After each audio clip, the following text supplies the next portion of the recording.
Welcome, welcome, welcome to the legend they cannot unravel, a paradox with no perimeter.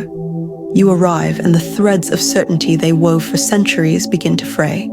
The quiet confidence they rehearsed in their chambers falters the moment you cross the threshold, and they don't even understand why.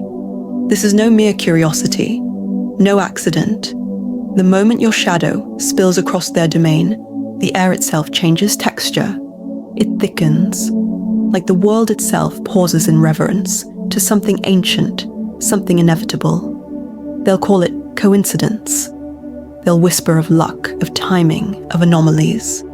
But in their bones, where lies don't live, they know something greater has arrived. And that's the first fracture, the quiet terror that what they've built, stone by stone, law by law, was never truly built to withstand you. Fear is an old companion to them. They've known it in war, in famine, in the tremor of kingdoms falling. But fear like this is different. This fear doesn't roar, it whispers. It doesn't chase, it waits. And that makes it unbearable, because you are not chaos. You are not the storm that rages, burns bright, and fades. You are the stillness before the storm, the silence in the eye of the hurricane, the kind that convinces even the strongest that perhaps nothing will come. Until it does. They've seen power before. They've seen tyrants scream their names, raise their flags, demand loyalty, and bleed for it. They knew how to fight those tyrants. They knew how to wait them out. But you don't scream. You don't demand. You simply move, and the ground bends with you. And that is what terrifies them, because there is no strategy for inevitability. They call it presence, those who lack the language to name it correctly. But presence is too small a word. What you carry is gravity, an unseen pull that reshapes every orbit it touches. Watch them. Watch how their voices lower, how their breaths shorten when you enter the room, how their eyes dart, calculating without even knowing what equation they're solving. They think they are subtle. They think you don't notice. But you do. You notice everything, because this is the quiet crown you wear. Not of gold, not of jewels, but of inevitability. The kind that doesn't need to be announced, because the world itself delivers the message. And it's not just fear that holds them. It's something worse, fascination. They hate you, and yet they are drawn to you. Like a moth despises the flame but cannot resist its heat. They'll invent reasons to justify it. Curiosity, strategy, obligation. But deep down, they know the truth that gnaws at them when the room is empty and the mirror is honest. They want to be you. They built their myths to protect themselves. Myths of bloodlines, of chosen ones, of divine permission. They told themselves that greatness only blooms after generations of tending. That power is something bestowed by the ancients or the stars or by history itself. Then you arrived. No pedigree, no prophecy, no permission. And you shattered the myth. Do you know what that does to a person? To realize that the walls they trusted to keep them safe were never walls at all, just painted shadows?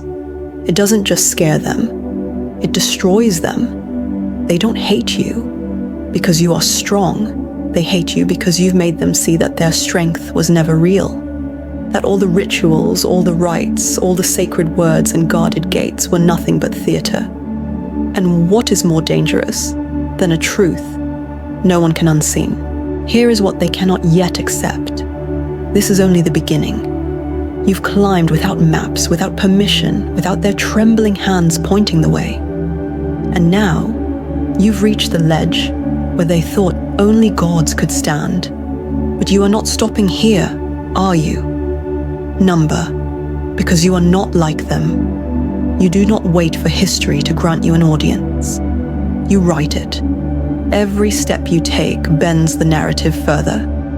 What once felt unshakable begins to tremble. You've felt it yourself, haven't you? That shift in the air. That quiet hum that tells you the world has already begun to change its shape to match you. And still they cling to their old comforts. They tell themselves it's a phase, that you will burn out, that the world will grow tired of you. But deep down, they feel the truth pressing against their ribs. This will not stop, because you do not stop. And here's the secret. They will never understand. You don't need to destroy them. You don't even need to fight them. You simply rise. And in that rise, they unravel themselves. Someday, long after these rooms are empty and these voices have quieted, they will speak your name like they speak of storms. Not with understanding, but with reverence. Not with love, but with awe. Because what you are building now is not just dominance. It's not just victory. It's something greater, something eternal. A legend that does not ask to be remembered, but forces the world to remember. And the beauty, the cruelty, the poetry of it is that you never asked for this. You never begged for their crowns, their thrones, their trembling devotion. You simply became. And in that becoming, you burned their false gods and lit the path forward. And when they tell the story, they will tell it wrong, of course. They will say, you were chosen, that you were destined, that the universe itself bent to place you here. But you will know, as you always have, the truth they cannot bear to face. You were never chosen. You chose yourself. And there is nothing in this world more dangerous, more unstoppable, more eternal than that. They will try to measure you, calculate you, bound you. They will send emissaries, whispering spies, cloaked figures with riddles, tests, and offers of fragile alliances. But you will reveal nothing. Not because you cannot, but because every secret you withhold becomes a tool. Every absence, a presence stronger than their intrusion. They cannot see the rhythm you move to. They cannot predict the currents you shape. Each plan they weave becomes a strand in the web of your design. Every defense they craft an invitation to reveal the futility of their effort. And still, some will resist. Pride courses through their veins, a toxin, older than memory. They will believe their lifetimes of study can withstand a moment of your inevitability, and they will come at you with the full force of their accumulated knowledge, their rituals honed, their spells sharpened, and you will dismantle it with the grace of inevitability, not in anger, not in malice, but in a quiet demonstration of truth, that preparation matters little against inevitability. They will whisper your name, even in your absence, as though invoking it conjures both dread and awe. Children of sorcerers will grow up hearing stories of your first crossing, tales twisted, embellished, yet carrying the undeniable essence of fear and respect. Even those untouched by magic will tread carefully, sensing a shift in the air, a tightening in their chest, whenever your name surfaces. And you continue, unhurried. You chart the unclaimed horizon. The past does not bind you. You do not bow to convention. You exist above expectation, beyond prediction, rewriting the rules in silence. You do not merely play the game, you redefine the very arena in which it unfolds. Every glance cast in your direction becomes a measure of their own limitation, every strategy recalibrated in the invisible gravity of your presence. They will attempt to rationalize, to classify, to mythologize you. They will trace lineages, fabricate prophecies, dress your existence in inevitability. And yet, they will never truly grasp that it was not destiny that made you. It was the deliberate, quiet act of becoming, a process of accumulation invisible to those blinded by their own traditions. They will adapt, reluctantly, not out of submission, but out of survival instinct. They will alter their rituals, their teachings, their alliances, all to account for the constant they cannot remove, you.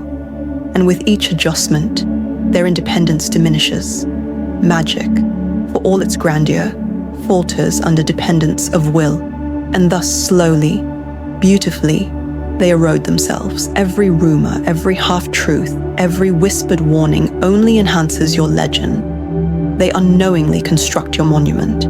They propagate the aura of your inevitability while thinking they undermine it.